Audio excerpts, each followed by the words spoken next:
Hey friends, welcome to a new Power BI video. Today I'd like to give you an introduction on how to choose the right visual for your report. Or let's actually rather say how I would think of choosing a visual for my report.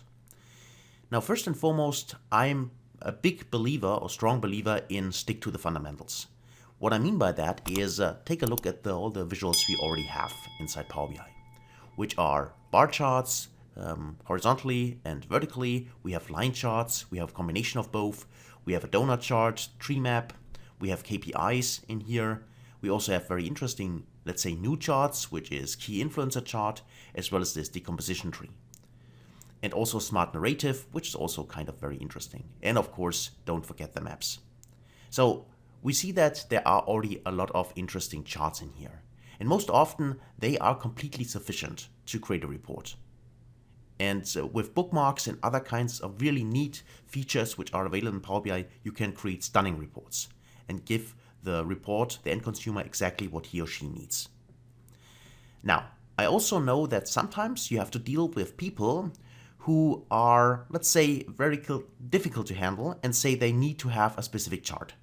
So no matter what, they need one specific chart type, and this chart type might not be available here by default. Then what to do? Well, next, then of course, I return to or go to App Source. So I go to Get More Visuals here. And remember, to do this, you need to be signed in. So either with a corporate account or with some kind of institutional account like school and so on. So if I go to Get More Visuals here and tick this option, then I can see here, this is basically App Source. And it gives me here an overview of all the visuals which are available in Power BI. Now, first and foremost, what I most often do is I go under Sort By, and I don't search for popularity. Instead, I search for Power BI Certified.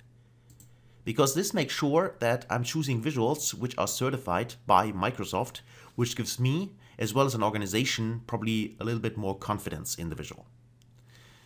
Also, keep in mind that if you work for an organization, then you might stick to organizational visuals here, which are maybe here available for you, and then you probably need to choose one of those, because it might be that the IT department says you can only use those who have been well certified by the organization itself. Could also be the case.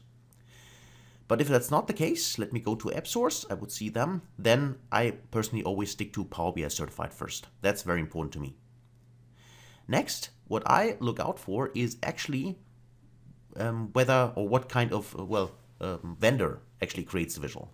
Because those which are coming from Microsoft directly, and there are actually a few of them, like the Chiclet Slicer, which is actually kind of very good, and also other ones, as you can see here, a Gantt chart, or there is this radar chart, which I also find very interesting, and other ones. If they're coming from Microsoft, the main advantage is that they are free. So there are no, let's say, built-in purchases. So you can get the whole visual for free, and there's nothing for you to pay extra, which is quite helpful, of course. That's why Microsoft is then a good vendor, at least from my point of view. Next, you might also want to have a look at the star ratings, because, of course, if a lot of people use a visual and it gets a very high rating, then probably this also means that it's a good visual. Then, of course, there are still a lot of visuals in here. So if you don't want to choose a Microsoft one, then, of course, always think about what is actually a use case. Because, I mean, if you need some kind of, a time development, then probably you search for a Gantt, and then simply search for a Gantt chart, right? So go to the search and search for a Gantt, for instance, and then you can already see a selection of specific charts, and then take a look at which of those might be interesting to you.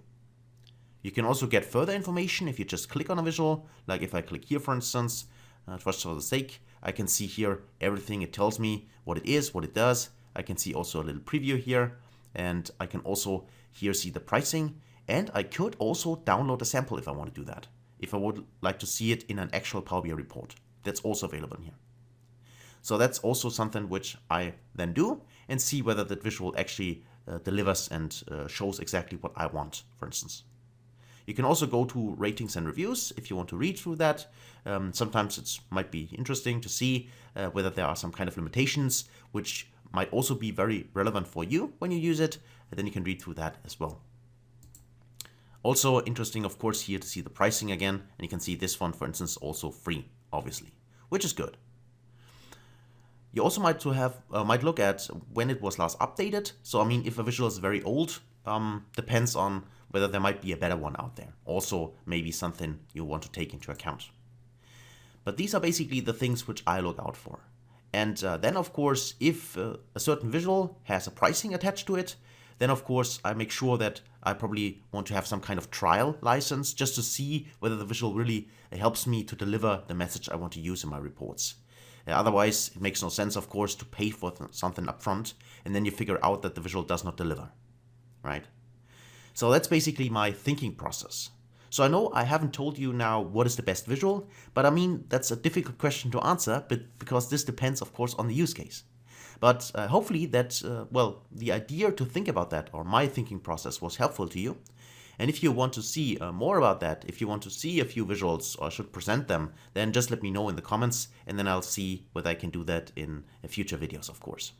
But that's it from my side. So one more time, there are a lot of visuals in here, as you can see, to choose from. So that's really a great thing, but it's not always necessary to create the most stunning visual report. Sometimes it's much more about delivering the right and key messages.